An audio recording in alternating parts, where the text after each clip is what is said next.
Hello everyone, it's Poofy. Welcome back to Dirty Split, where we are going to investigate the murder scene right now. Last time we spoke to Mrs. and Miss Vanderbilt, and they are convinced that the suspect is innocent. But we're not so sure about that. So let's take a little look around here. It seems as if Dr. Bedford had been hit in the head with something. Judging by the bloodstain, the wound couldn't have been very big, but the injury was fatal. Morbid. The stain looks just like the head of a teddy bear. Huh, or a mouse. So, this is where the doctor came to rest after he was hit in the head. I've seen chalk outlines like this hundreds of times, and it's still a gruesome sight every time. But what is that? There's a bit of glitter and a picture of a rainbow on the paper. Very strange. Its playful style doesn't fit in with the rest of the clutter. I wonder how forensics could have missed that. Yeah, because it was take that with me. pretty obvious. An eccentric designer desk. Very minimalist and Spartan. It doesn't even come with drawers. That's what we call a table, right? Or is it really a desk? A pink phone. Someone had a victory over good taste here. I don't need to call anyone right now. Wait, someone had a victory over good taste. Jesus. A designer chair for Dr. Bedford's patients. The chair looks very comfortable. More like a canvas chair, actually. It seems Dr. Bedford was very interested in his patient's comfort. The file cabinet's open and has obviously been ransacked. Bills, prescriptions, no patient files. Guess they must be kept in the reception area. Except for the prescription blocks, there's nothing of value in the cabinet. Or if there was, it's already been taken. A green tiki made from a jade-like material. Somehow I don't find his expression very calming. It's an awesome statue, though, don't get me wrong. Wondrous adieu in pink. Wondrous, indeed. Can we go there? The door's locked and undamaged. No, we can't. I doubt I'd find anything in there that would help me. All right. Well, I think we got everything that we could do here, so let's go to the police precinct. Al, what brings you here? Donuts. Sam, I just wanted to check if you're doing your work right or bungling things up again. Oh, come on. You're just here because you were overwhelmed with homesickness for the good old police duty. Oh, yes. Nighttime observation in a romantic streetlight atmosphere. The respect and admiration you get as a policeman every day. The gut-wrenching excitement while typing reports. And, of course, the feudal payment. Sometimes I can even afford the odd piece of bubblegum. Oh, how I miss all that. Now, really, Al. What are you doing here? Can I help you somehow? I've been hired to investigate a murder case. The name of the accused is Vanderbilt. Does that ring a bell, Sam? Yeah, I know a thing or two about the case. Pearson is personally taking care of this one. Captain Pearson is investigating himself? Investigation may be too strong a word for it. Gloating would be much more appropriate. After the main suspect was apprehended, the case became a no-brainer for Pearson. Well, all circumstantial evidence points to Vanderbilt, and the man has no alibi. So Pearson could be right. You're saying that as if you weren't so sure yourself. Yeah. There are some inconsistencies. Something's a little off. Something's a little off, okay. A cop's most vital nourishment comes right after coffee. Can we get one? I'd grab one, but I've stopped ever since I became a private investigator. Oh, come on, man. A blue mug with the inscription AGS. This is some sort of promotional gift. Adventure Game Studio, probably the software that's used to... Oh, is that where I got this game from? Oh, that makes sense. Haha, interesting. Can we pick it up? I've been trying to lay off the coffee for years. I even succeeded for about a week. That was in 1956. Yeah, there's this community, AGS community, obviously, it's a piece of software where you can make point-and-click adventure games, AGS, Adventure Game Studio. And on that forum or on that community, they also post games that they made. I think I got it from there. There's a witness protocol beneath the coffee mug, with coffee stains. Doesn't belong to the Vanderbilt case. Okay, but can we... I better leave that here. I guess it's important to somebody, even though it might not look like it. Okay. Sam's old typewriter. The same one for 15 years.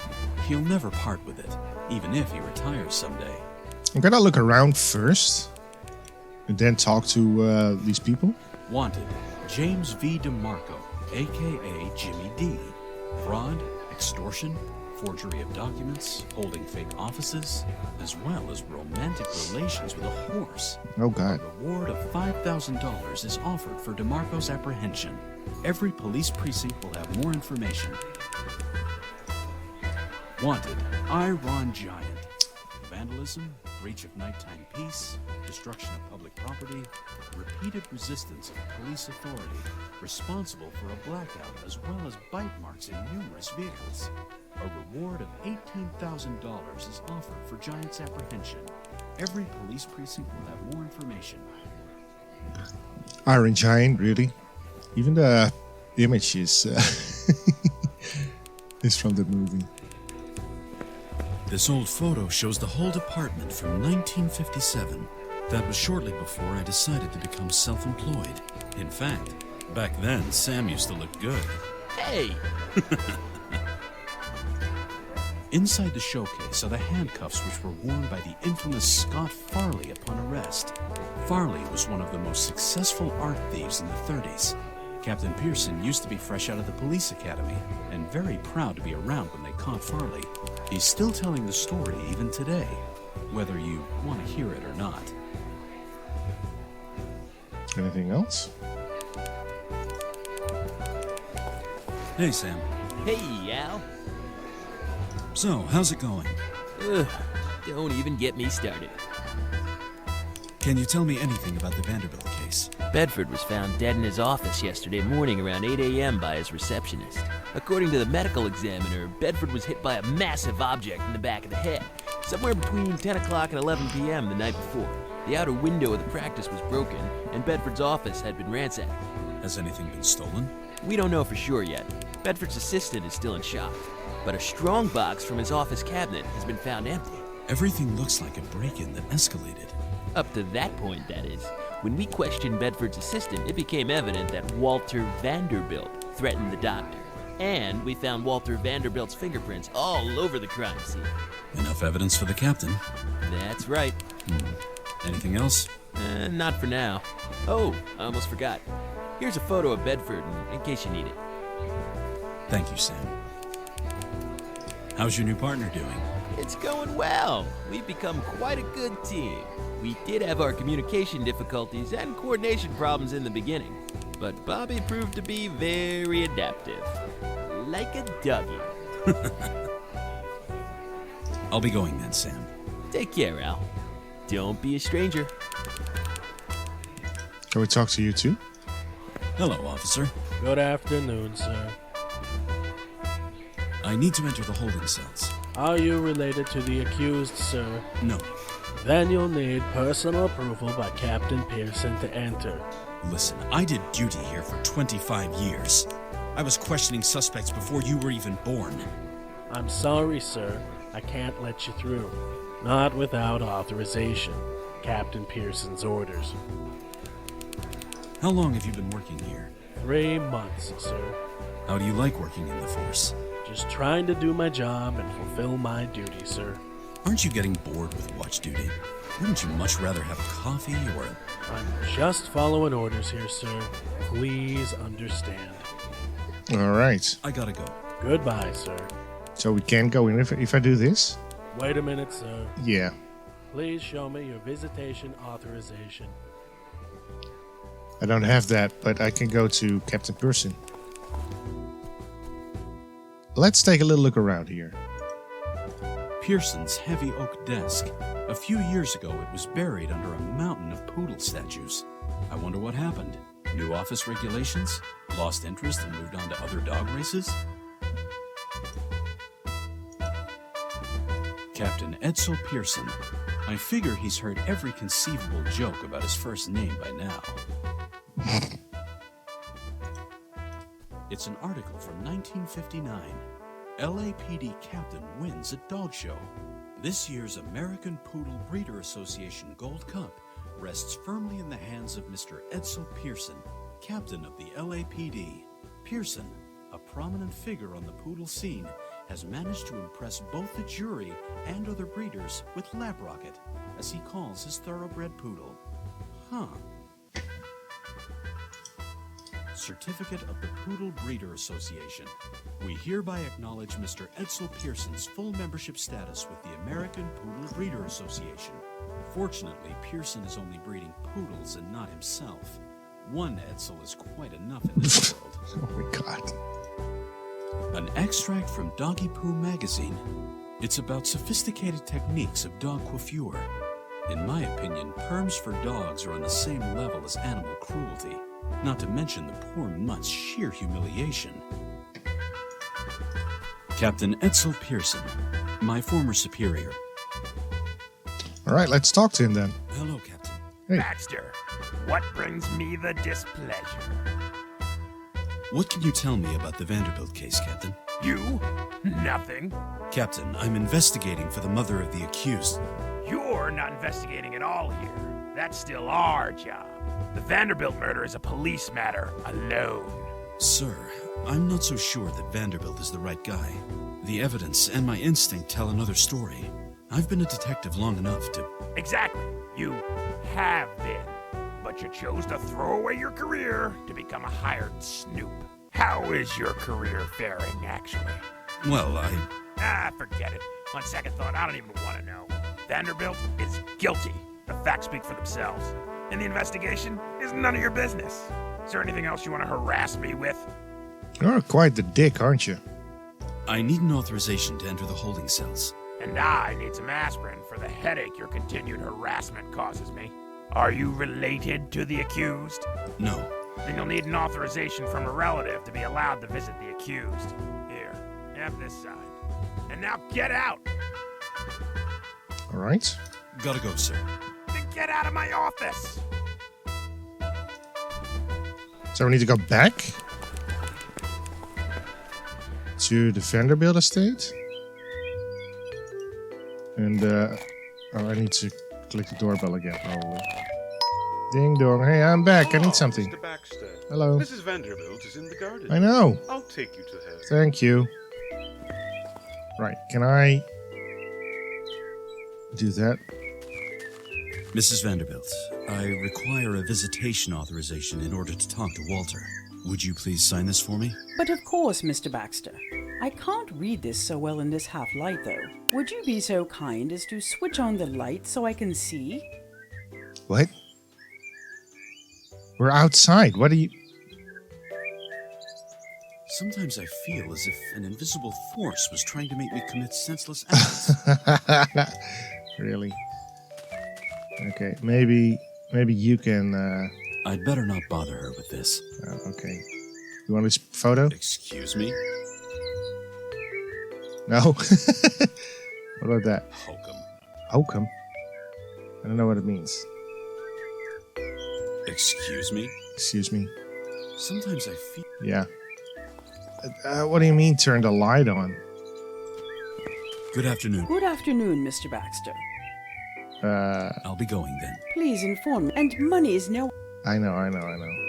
Mrs. Vanderbilt, would you please... But of course, Mr. Baxter. Would you be so kind as to switch on the light? What do you mean switch on the light? How is that supposed to work? I don't know. How is that... This is the piece of paper that was lying next to Dr. Bedford. There's a bit of glitter and a picture of a rainbow on it. Ra-mo-me. This could mean anything. It's useless. Whatever was on it is entirely illegible now. Ramo... Me... Good afternoon. Hello. Do we have anything? No. Thank you. I don't want... Hi. Goodbye. Goodbye. Looks like the...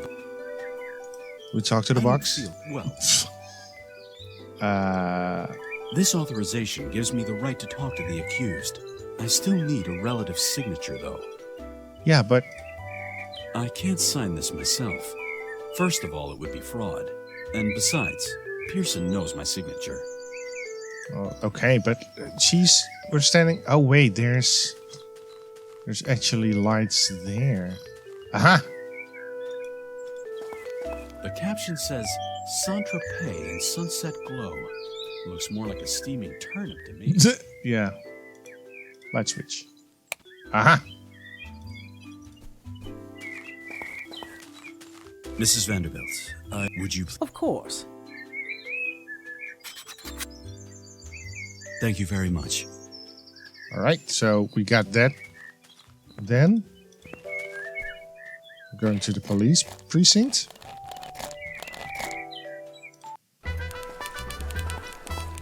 Pretty sure you're not happy with this, but Here is the authorization with Mrs. Vanderbilt's signature on it. Can I talk to the accused now? Ugh. Fine by me. Do what you must. Here, show this to McMahon at the entrance to the holding cells. And now get out! okay. Permission. I got permission. Here you go. A signed approval by Captain Pearson. Very well, sir. You may enter. Thank you.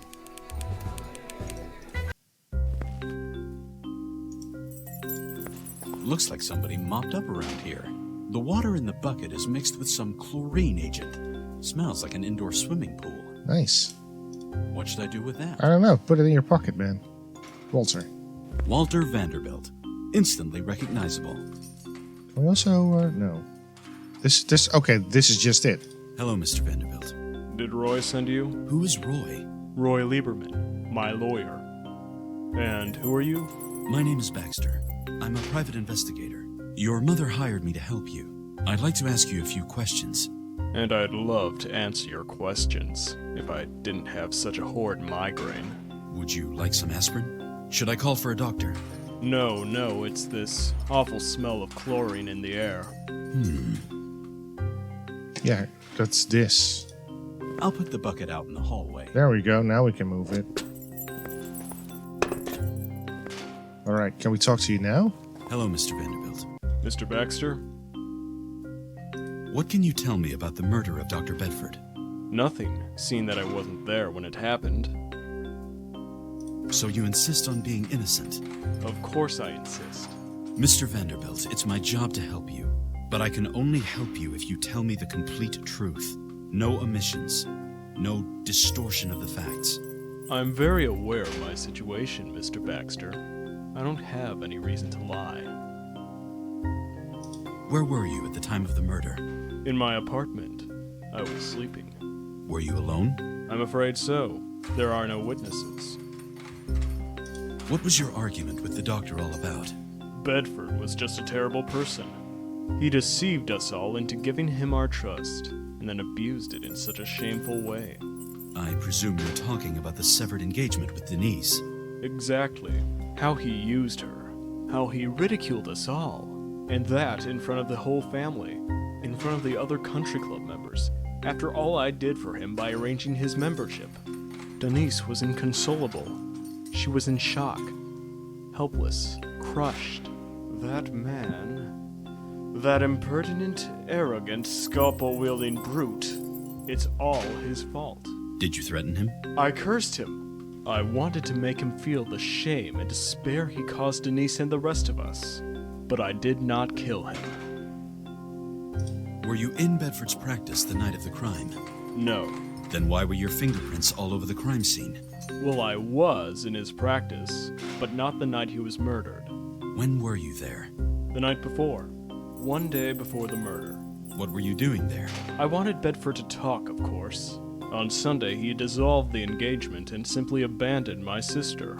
No reason, no justification. He humiliated us in front of all our friends.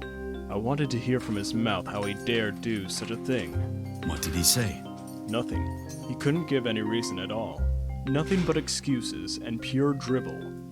It would be better for Denise. Surely I'd understand. All that jazz. That arrogant swine. How could it be better for Denise to be let down so heartlessly? What did you do then? I left. Just like that? Well, no. Maybe I threatened him again. I remember that I grabbed him by the scruff of the neck and shook him.